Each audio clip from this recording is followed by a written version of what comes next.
Wasn't that video about the kids awesome? Right?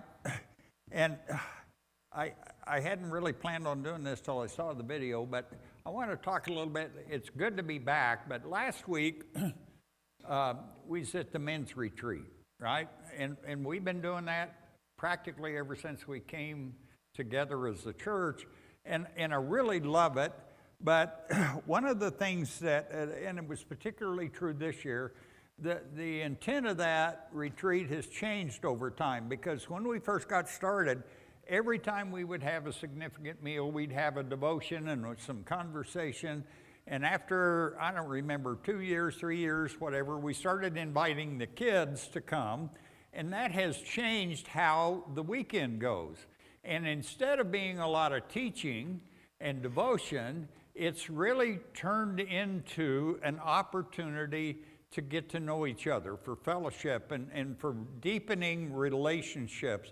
And as I was watching the video, I couldn't help but think about sitting in my comfortable lawn chair on Saturday morning and turning around and watching Zach's 2 youngest sons stand there at the grill with Daryl and learn how to cook breakfast for 15 guys, right? And they were making eggs and they were doing hash browns, and it was awesome. And then during the course of the day, watch the teens work with the younger kids. You know, those younger kids, they love to fish. Unfortunately, we didn't catch any other than Marcus and his dad. But we all know that those younger kids' attention span is just ever so slightly longer than a music video. And so that was part of the reason they did. But the teens were so good at being patient with the kids and helping them untangle lines and helping them get baited up and so on. And then later they played ball together. And that gave those more mature guys an opportunity to get to know each other and to visit and share. And while I missed the devotion part, and I'm thinking about how we might somebody's coming in the back door in case you didn't know.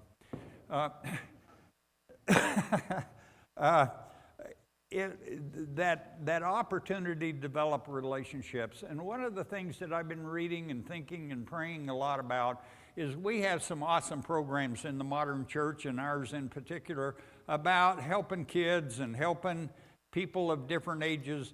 That's the one thing we do 3 generations together. And we need that. We need more of that in the modern church. We need to be training up. We need to have those kinds of relationships. And, and being able to do that, being able to example for each other, it kind of reminds me a little bit. I've always admired when I read in the Old Testament about the elders that would sit at the gate of the city and help the young men solve their problems and learn. And we just don't have any, now then, if I quit preaching, somebody's going to suggest I go to the care home. And I don't want to, I want to be involved in people's lives, okay?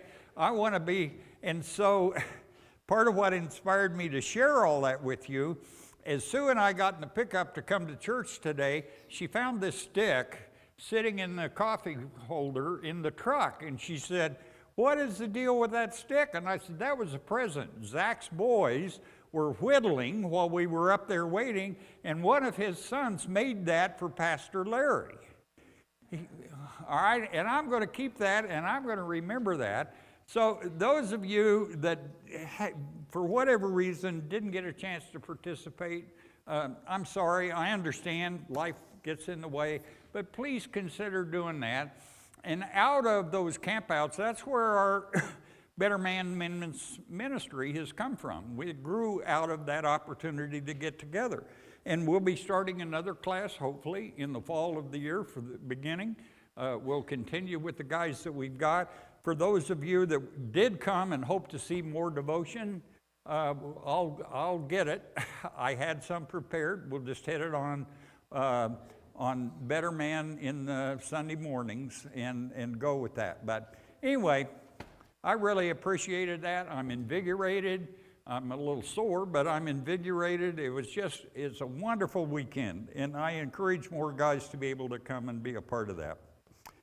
So now that the public service announcement's over, as we're back together, in going through this series, we've been talking about lessons that we can learn from Adam in the early part of Genesis.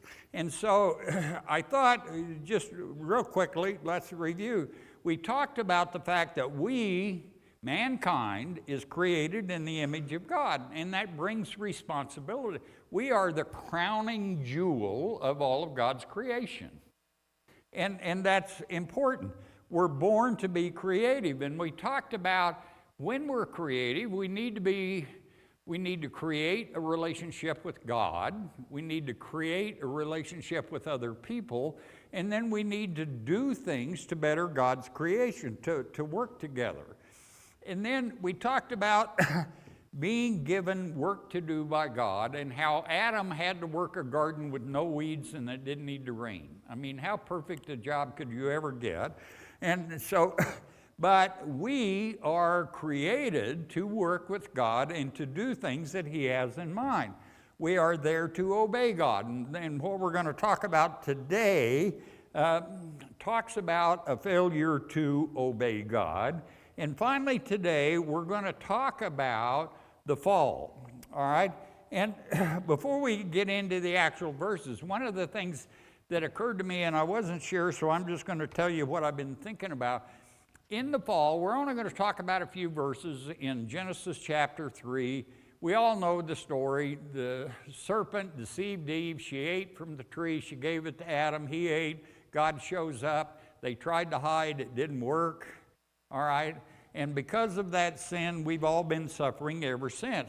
Now, to preface this, I will give you an example. When I was preparing for this, out of one reference that I use to help me understand and get the background behind all of this, one reference had 21 pages of notes on these dozen verses. All right, and that was just one.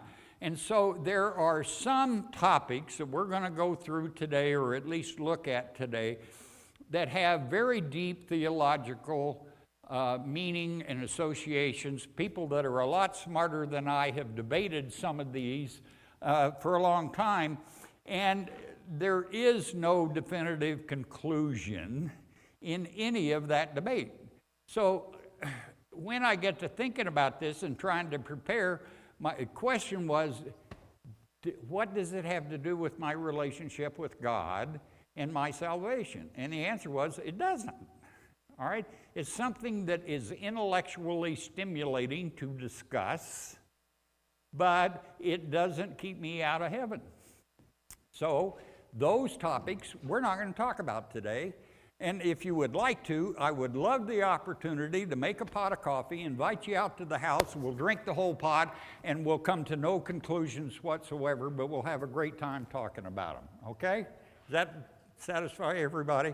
All right, in the meantime, let's get to the parts, because clearly there are some things that are absolutely black and white that we can learn and understand and not have to argue about. So in Genesis, backing up just slightly, in the fall, Genesis chapter 3, verse 4, "But the serpent said to the woman, 'You will not surely die, for God knows that when you eat of it, your eyes will be opened, and you will be like God, knowing good and evil.'" So part of the problem that we get into with that, all right, this is the serpent. Now, this is one of the places where there's all kinds of research.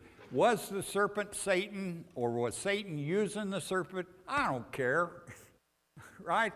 We're told the serpent was more crafty, and he deceived Eve. That's the only part that I care about. And someday, I'm going to stand in front of the throne of God, and I'm going to go, oh, that's what was... Sure, that makes perfect sense. And in the meantime, it don't matter. What does matter is that the serpent deceived Eve, right? That's the only thing. And we need to understand that, all right?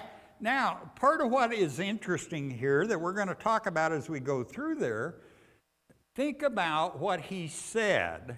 You will not die, you'll be like God, and you will know the difference between good and evil. 3 things, right?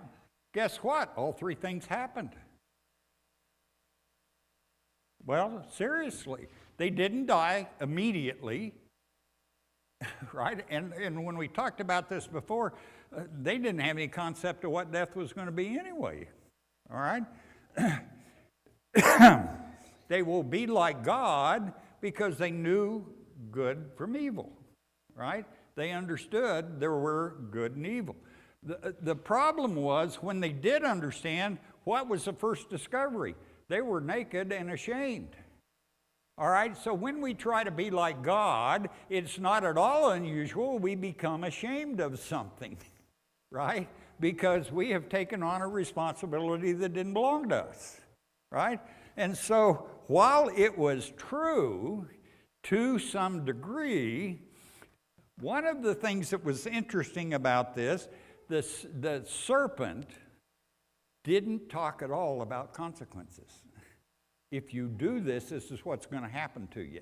This is what you're going to give up. This is what it's going to cost you. All right? And even though there was some truth, there was also very much concealed falsehood. All right? So, as we continue on with the story then, she gave some to Adam. Adam ate the apple. They heard God walking in the garden. God called out to them, and they were hiding. We talked about that 2 or 3 weeks ago, trying to hide from God. I mean, how seriously? But they did, and it's written that way. All right, so God now talking, he said, "Who told you that you were naked? Have you eaten of the tree of which I commanded you not to eat?" And the man said, "The woman whom you gave to be with me, she gave me the fruit of the tree, and I ate." Okay? Now, it's interesting here, some things for us to think about. Number one, Adam tried to hide. That didn't work. But he had sinned, and when he was called out on the sin by God himself, what did he do? He made it an excuse, right? Boy, that's a problem I've never had since 9:45, right? I mean, seriously. He sinned, but he made an excuse. And to think about the situation, let's put the whole situation a little more into perspective here. God already knew what he'd done, right? Because he's God, right? But yet God came into the garden as a loving father seeking his own, all right? He'll do the same thing for us. You know, at 9:46, when I make an excuse, God's still going to love me. He's still going to be pursuing me, all right? And when he came, he just asked a simple question about, did you do this wrong? And what God was trying to do was uncover a deed, but it's, he didn't charge him.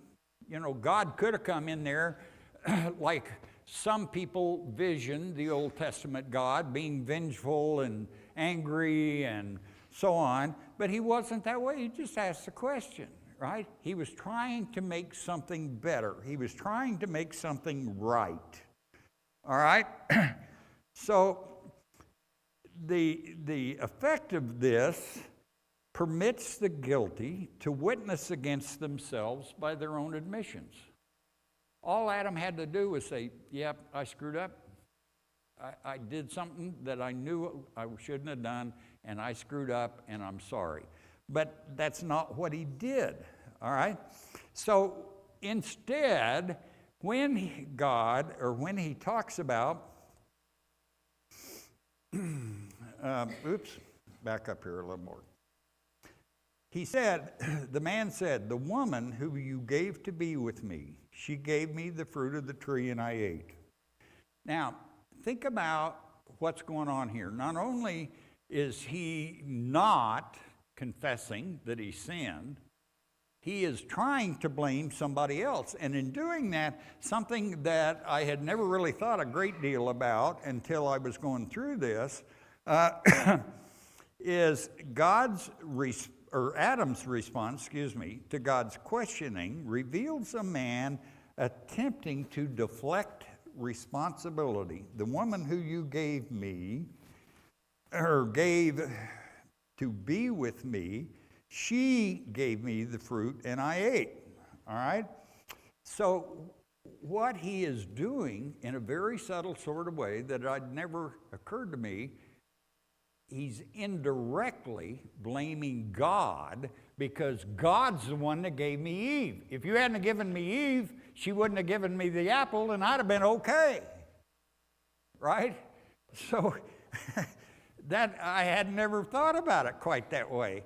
But how many times do we, in our sin, in our private life, think that somehow or other God instigated what was going on, that it's God's fault, right? How come somebody is sick that I love? How come I'm sick? How come, why did you let this happen, God? Kind of thing, right? We still struggle with that. What we really know is that God created Eve so the two could partner together and foster all of mankind. It was a good thing, right? And the fact that she was there was important. So rather than owning his transgression, Adam immediately redirected the scrutiny to somebody else. So how many of us, that's easy to do. How many of us redirect our sin with some kind of an excuse, right? Whatever that excuse might be. So we need to guard against that, because nowhere in the conversation did Adam finally fess up and come clean and say, hey, I screwed up. I'm sorry.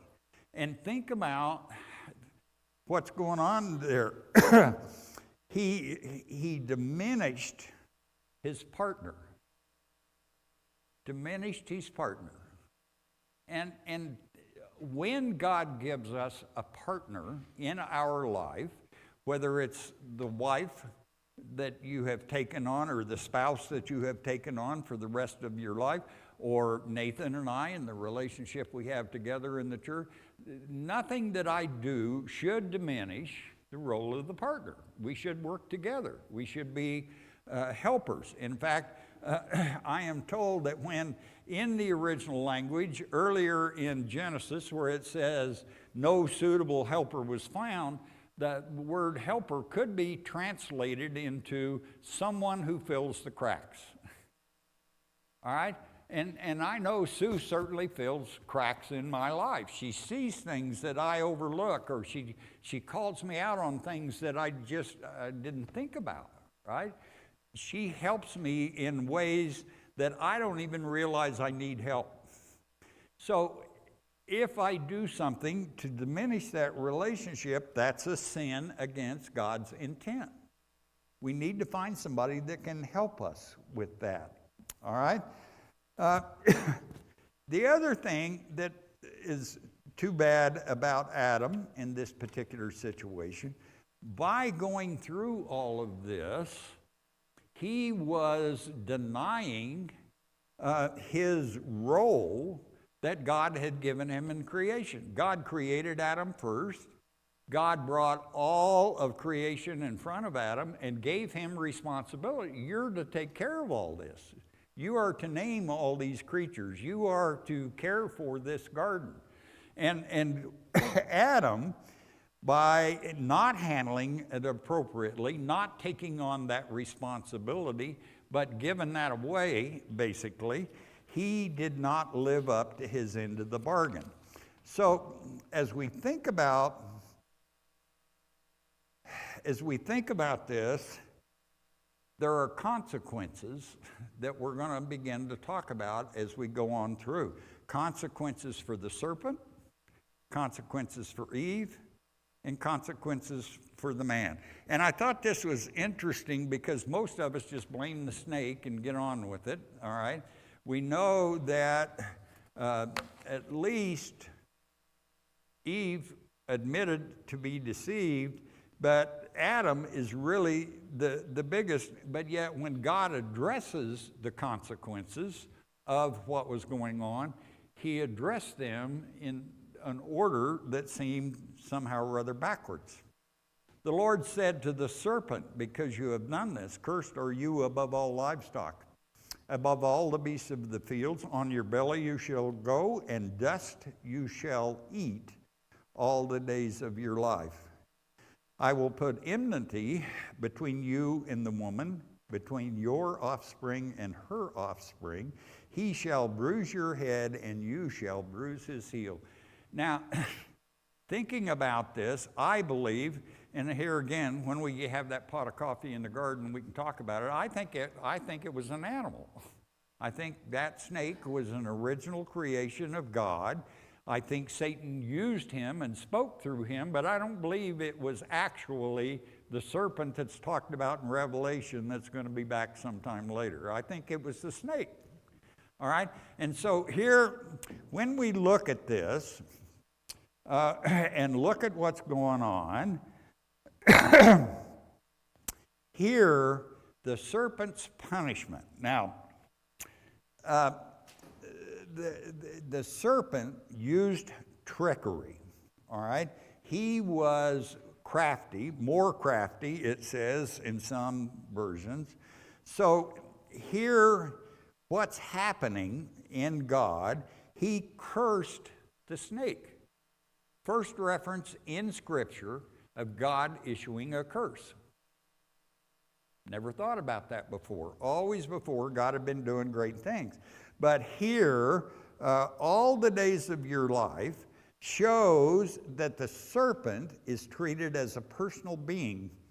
The role of the serpent is complementary to the adversarial relationship that Satan has with God and with God's creation. So that tells me, and again, something I'd never really thought about. I've read about the angels falling and him having, Satan having control over what's going on earth and all of that. It never occurred to me he was there when the garden was created, right? And he saw an opportunity to take over control of one of the animals who was crafty, all right, and he used it. But Satan was already there, so sin was already close at hand, all right? And so what's being described here is the ongoing war between Satan and God, and in this case, it extended, because of the snake's participation, into an ongoing war between the snake and the woman, right? And we'll read about that. He says, I will put enmity between you and the woman, and between your offspring and hers. So we all know the end of the story is relative to this. Woman will birth Christ, who will crush the head of the serpent, all right? And things will be taken care of. But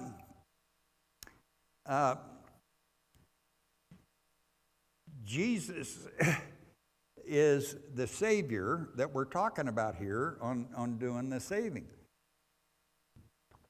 In the meantime, this serpent, who thought he was so crafty and so smart and so probably very pretty, all right, he is now to crawl on his belly forever, all right? As long as there is life on earth, he's crawling around and he's eating dust, and he's going to return to dust. All right? What a curse. Where all of God's animals and all of God's plants, all right? So this pronouncement is a cause for ensuing judgment. You have done this, echoes a question God put to the woman.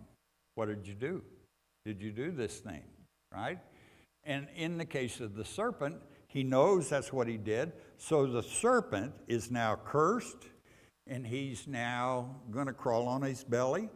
And instead of having an esteemed position in the animal kingdom, he's now at the bottom of the pole, right? There were consequences to what he did. So his punishment, crawling on his belly, eating of the dust, and ultimate destruction by Jesus later in humankind's history. All right? Cursed is cursed and crafty are interesting that they are together. Eating of the dust reflects Eve's temptation to eat of the tree. All right? She had some wonderful fruit in her sin. He is eating dirt. All right? And unless you're a toddler, most of us don't consider dirt very appetizing. All right? So he, the serpent, was cursed. So the thing that caused the sin is something we need to be carefully aware of. Now, in the case of the woman, to the woman, he, God, said, I will surely multiply your pain in childbearing. In pain you shall bring forth children. Your desire shall be for your husband, and he shall rule over you. That one verse right there is one of those kind that would take a second cup of coffee on the patio to talk through. What does he mean by your desire will be for your husband? Well, every theologian I read had somewhat of a different opinion about, I don't care. What I do care about is that in that verse, what God is trying to imply is Eve and Adam are to work together again. They are to be together. They are to be in partnership. All right? Eve, independent of Adam's counsel, ate of the tree. Be together. All right? And you shall bring forth children. Now, without bringing forth children, God's creation would have ultimately fell apart, because part of the sin that they committed resulted in human death, right? So after the two of them lived out without children, so there's still a promise in this, in that you are going to propagate the world, all right? Not only are you going to propagate the world, you're going to birth a Savior to the world in later generations. All right? And I think that's something that's important for us. Now, the pain in childbearing, sorry about that, ladies. You know, I really wish it wasn't that way. But then again, when you think about things that you really, truly value and appreciate, they came at an expense, right?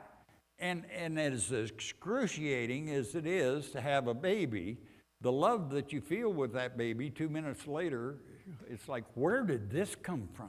I had no idea that was, you know. I can remember when Paulette and I's first child was born, Amy, her little head was turned sideways.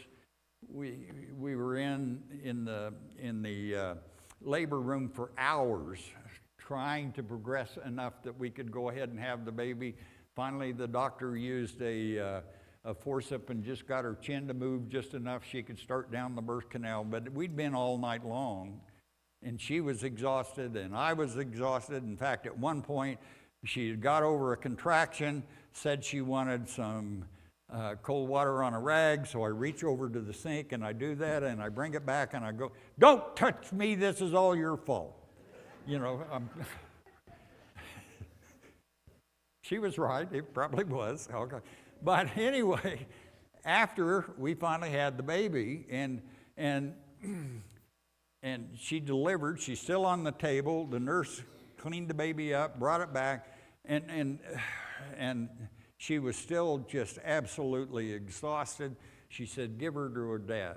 I'm tired. I just can't. So we did, and the nurse and I carried her down and put her in, you know, where they kept all the babies and stuff. And then I came back, and when I came back, she was already in recovery, and she was crying her eyes out. I said, what's the matter now? She said, well, I was so mean to Amy. She's never going to forgive me. It's like, honey, she can't even talk. She doesn't, you know, it's fine. It's okay. but that joy, that love that you didn't even know you had, right?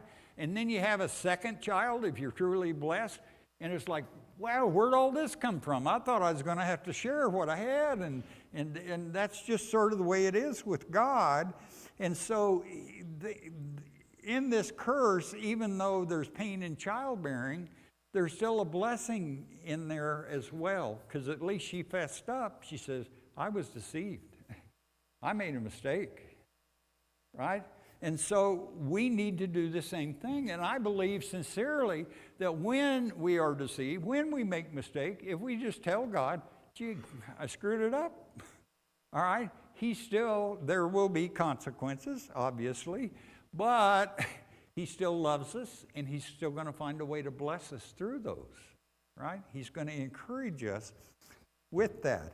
And the other interesting thing, at least to me, in this conversation with Eve, when he had the conversation with the snake, what's the first thing he did? Cursing, right? There's no curse on Eve. None whatsoever. All right? None. So, even though there were consequences, all right, there's also a blessing. All right? Now, I believe, and I've got this as a separate note, I'll just read this to you, what I wrote down in my notes. We cannot understand the divine word, he will rule over you, as a command to impose dominance over Eve. I believe that sincerely.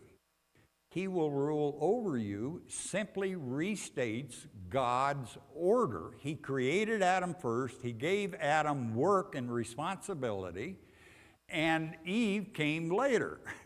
So ruling over him simply means find your place in what's going on and work there. And that place was to work together in partnership with her husband. It didn't mean it was okay for Adam to make unreasonable demands of her or mistreat her in any way, any of that. We are to work together, all right? Paul, later on in Scripture, talks about men and women were to practice mutual submission to each other. Man submits to God's will. He submits to the wife and says, okay, I need to do this to help you. I really want to go play golf today, but I will help you do this thing, right?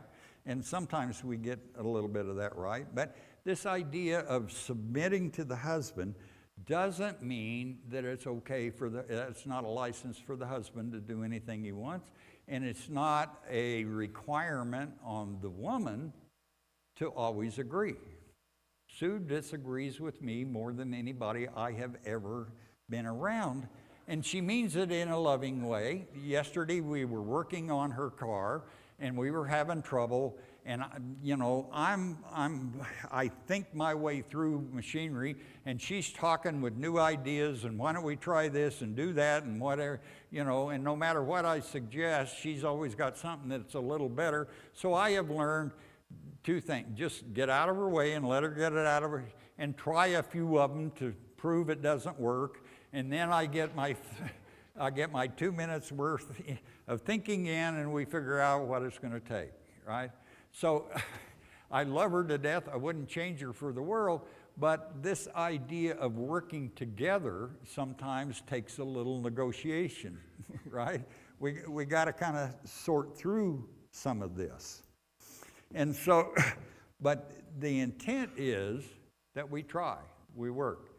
The other thing that is complicated in our situation, you all know I'm significantly hearing challenged, all right? And she likes to think out loud, and sometimes that out loud has something to do with me. Oftentimes it doesn't. So I'm sitting here trying to read or think or whatever, and she's talking, and I'm trying to figure out, is she talking to me, and is it important, or is she just, So, but we work through that, And when I say, honey, I can't hear you, honey, I can't understand a word you're saying. She doesn't take offense. All right, some wives of people that have hearing aids do take offense. She doesn't. Never once has she been offended, right? So this idea, we got to learn to work together. We got to learn to help each other. And I believe that that is true in the same way, whether it's in a marriage or any other relationship. I got to learn to get along. I got to learn to work together. Nathan and I need to be able to disagree with each other and still work together, right? Still help each other, still encourage each other.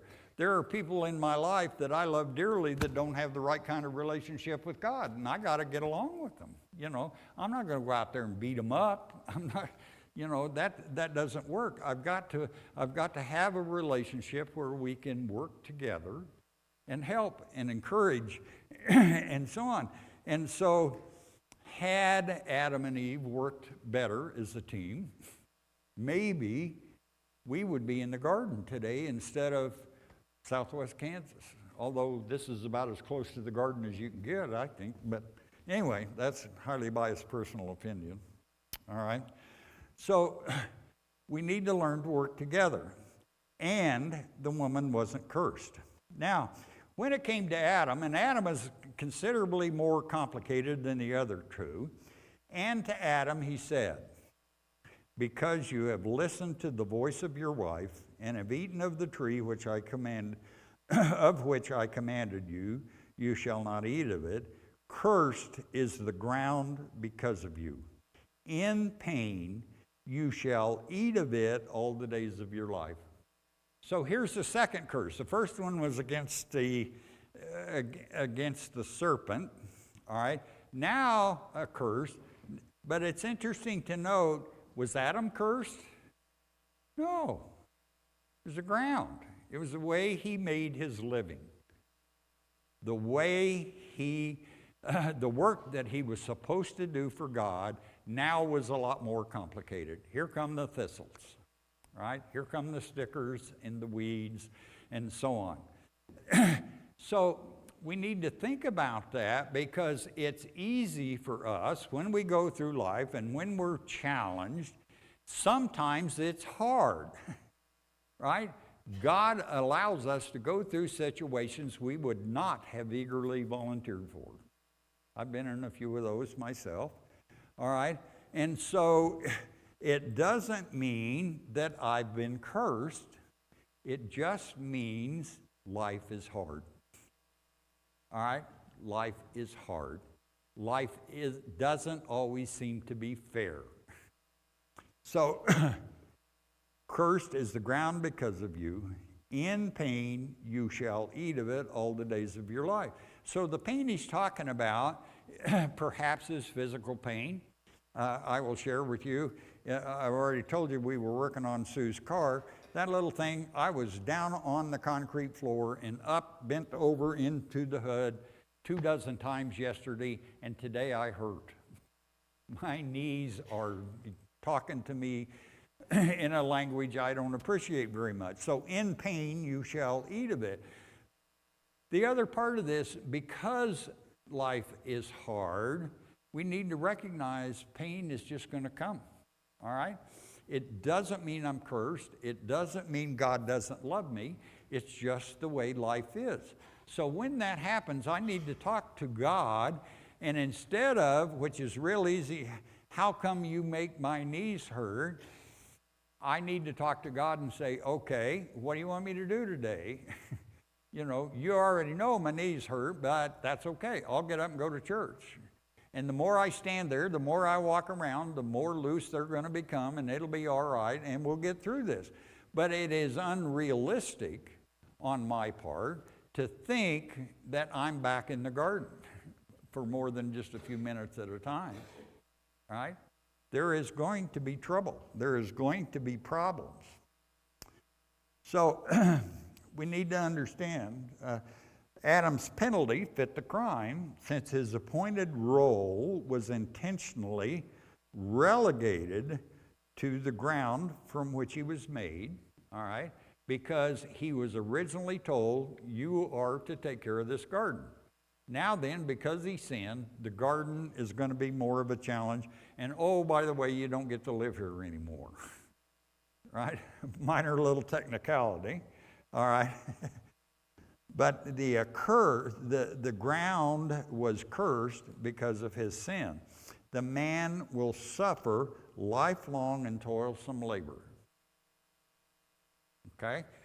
One of the things that I'm finding interesting in my more mature years is how many of the pastors younger than me, which is everybody in town as near as I can figure out, talking about retirement. And it's like, excuse me, when did God take the call away? Now, does that mean I'm going to stand up here every Sunday or every other Sunday or whatever until I go away? I don't know. But I do know today I'm supposed to be here, and until God tells me different, I'm going to do it. So this retirement thing doesn't make any sense to me when it comes to this, all right? We are to do God's work until God tells me differently. Now, 13 years ago, God's work was working in the maintenance department of a school district, and when he said, I got a church for you to love, it's like, you talking to the right Larry? You know how old I am? Okay, but I am to do God's work, all right? Now, some of that work, as much as I love God, love you, love what he has given me to do, some of it is toilsome labor. There are times being a pastor, it's hard work, all right? More hard on the heart than it is on the knees. All right. Now, the other thing, because of what he did, death comes. But the death is described as a reversal of the creation. Reversal of the creation. Hadn't really thought about that exactly, but what was Adam made from? Dirt. Out of the earth. Where does Adam go back to? He goes back to being dirt.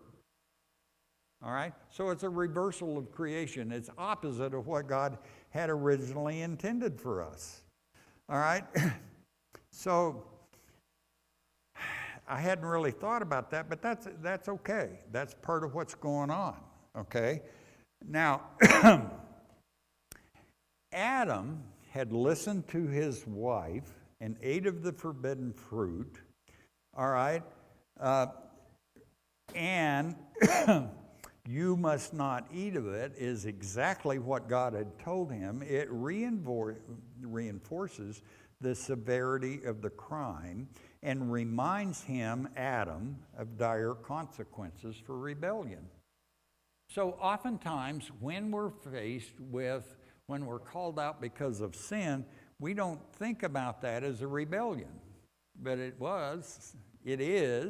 it's a rebellion to God and God's word. And we need to think about it in that way, because here in a couple more weeks, I'm going to talk to you. I had shared earlier in this series about being a Christian is a subversive line of work.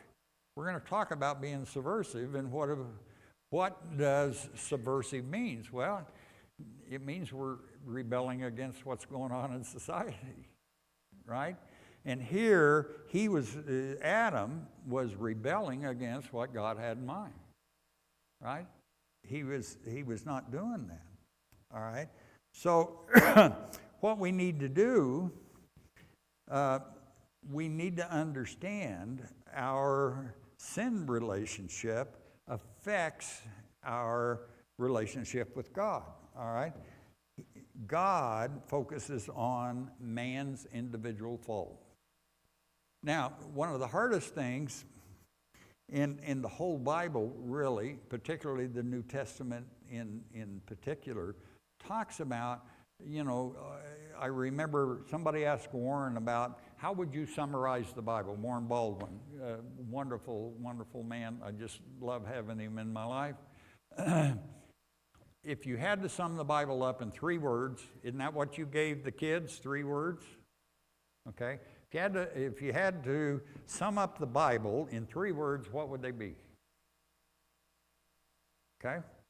I loved Warren's response to that question. God's relentless pursuit. God's relentless pursuit. No matter what we do, no matter where we do it, no matter how often, God is relentlessly pursuing us. And we need to remember that. We need to take advantage of that. We need to appreciate that in our relationships with Him.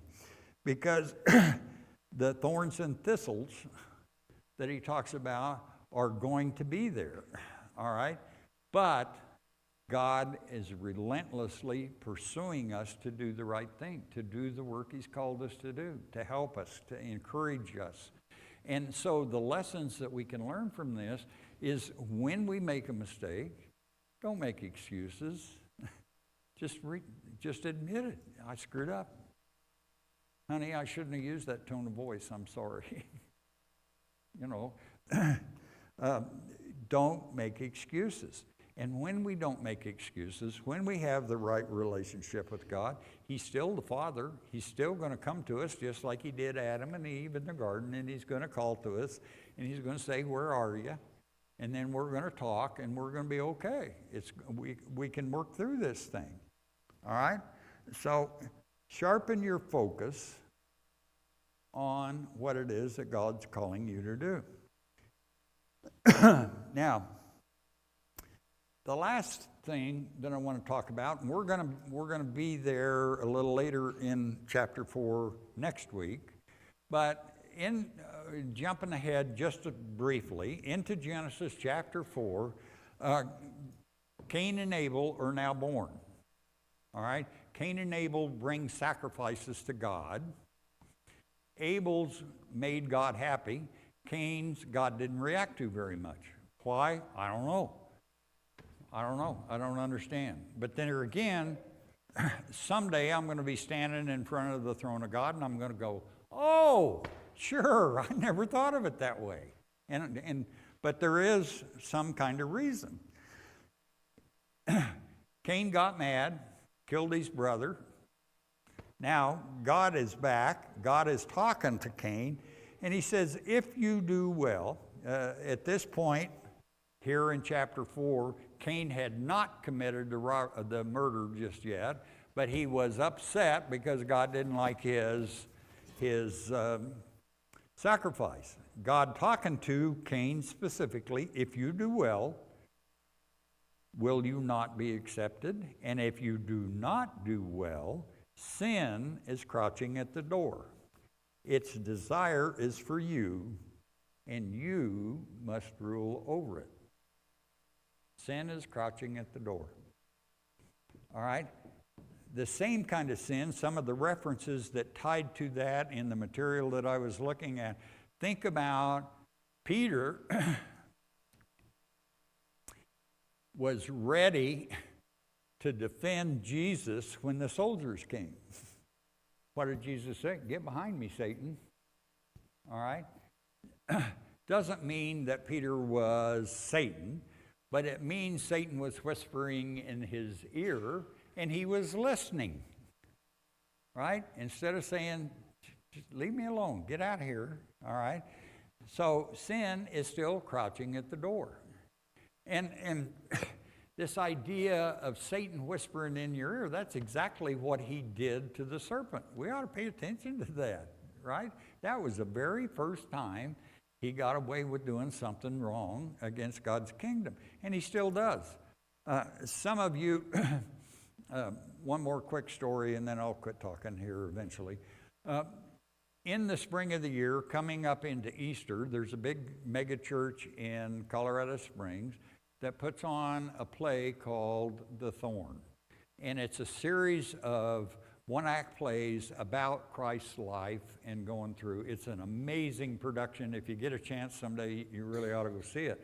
And the way it works is that the house lights are down and the spotlight comes on, and John the Revelator, who's in costume, obviously, talks about the scene you're about to watch. Who's there, what's going on, and so on. And then the house lights come up, the actors are there, they do their scene, and then the house lights go down, the spotlight hits John someplace else, and he describes the next scene and so on. And it's an amazing thing to watch, all right? second only to the thing there in Branson that we love to go watch. Anyway, at one point, they had just done the scourging of Jesus, all right? The house lights come down. John the Revelator is standing there. John talks to us about now we're going to the Garden of Gethsemane for the crucifixion, all right? And he describes all this. And as the house lights come up, the most realistic looking Satan you have ever seen in your life is right here. I mean, right in John's ear, just staring at him. And John turns to him and he says, "Oh, it's just you. Get out of here." And just poof, he's gone in the dark. And as I watch that, it's like, it's just that easy. Why don't we do it? It's just that easy. Just get out of here. And he's gone. But we don't think about it.